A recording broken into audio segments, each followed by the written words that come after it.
आजको दिनसम्म आइपुग्दा रासपाका वरिष्ठ नेता बालेन शाहलाई नचिन्ने कमै हुनुहुन्छ होला।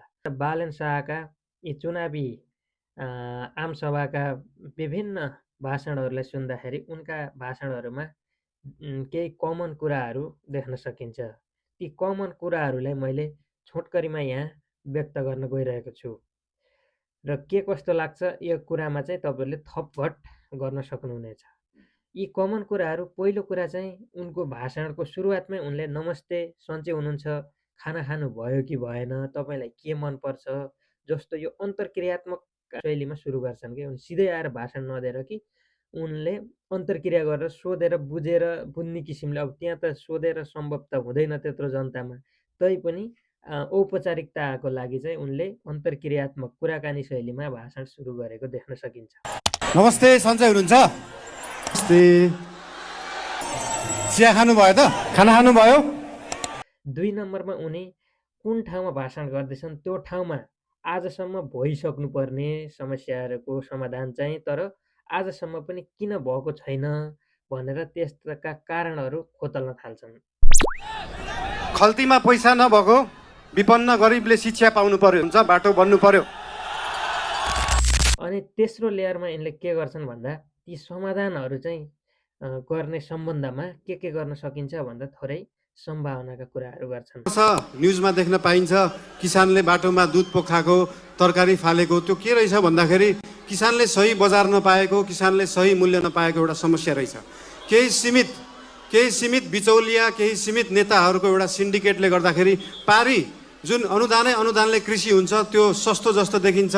त्यो सस्तो तरकारी यहाँ ल्याएर यहाँको किसानको मूल्य चाहिँ महँगो जस्तो देखाएर एउटा भ्रम सिर्जना गरेर किसानलाई मार्ने काम भएको छ, त्यो रोक्न जरुरी छ।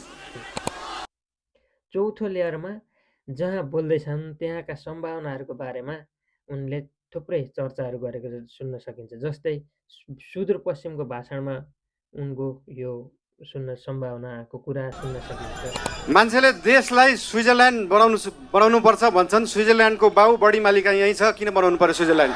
हामी नेपालीहरू माल भएको चाल नपाएको मान्छेहरू पर्यौँ। चितवनमा आएर उनले यसो भन्छन्, नेपालमै उत्पादन भएको सस्तो बिजुलीलाई नेपालकै सस्तो कोल्ड स्टोरमा सिजनको बेला जुन बेला तरकारी सस्तो हुन्छ त्यो बेला स्टोर गरेर राखियो भने भोलि महँगी हुने सिजनमा सेम मूल्यमा बेच्न सकिन्छ। किसानले पनि मूल्य पाउँछ, खाने मान्छेले पनि सस्तोमा तरकारी किन्न सक्छ।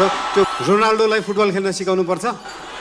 हाम्रो चितवनका हाम्रा थारू समुदायमा भएका होमस्टेहरू, रिसोर्टहरूमा देख्न सकिन्छ कि यहाँको उत्पादन, यहाँको लुगा, यहाँको म्युजिक, यहाँको खानेकुरालाई कसरी उहाँहरूले टुरिज्म प्रमोसनको लागि उहाँहरूले विश्वमा चिनाउनु भएको छ। त्यो हेर्दाखेरि चितवनले चाहिँ देशलाई टुरिज्म प्रमोसन सिकाउनुपर्छ। आफ्नो लोकल परिकार घरमा खाने त्यो लोकल परिकारलाई एउटा इन्टरनेसनल क्युजाइनको रूपमा उहाँहरूले प्रस्तुत गर्न सक्नु भएको छ। त्यो पुरै देशले सिक्न जरुरी छ।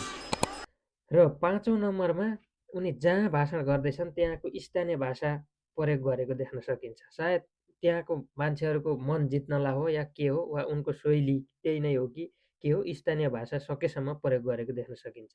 जस्तै जनकपुरमा उनी मैथिलीमै बोले भने सुदूरमा गएर सुदूरका केही शब्दहरू मिस आउट गरेको देख्न सकिन्छ। बेली छकालाई एउटा सुइना देखेका थिए, सुदूरपश्चिम बनेको देश बनेको त्यो सपना पुरा गर्ने हो र त्यो। अनि उनी चाहिँ ड्रेसअपमा पनि धेरै चनाखो देख्न सकिन्छ। 6औं नम्बरमा भनेको उनको सबैभन्दा राम्रो विशेषता पनि हो यो, उनले कसैको विरोध गर्दै हिँडेका छैनन्, सम्भावनाहरू मात्रै खोज्दै र देखाउँदै हिँडिरहेका छन्।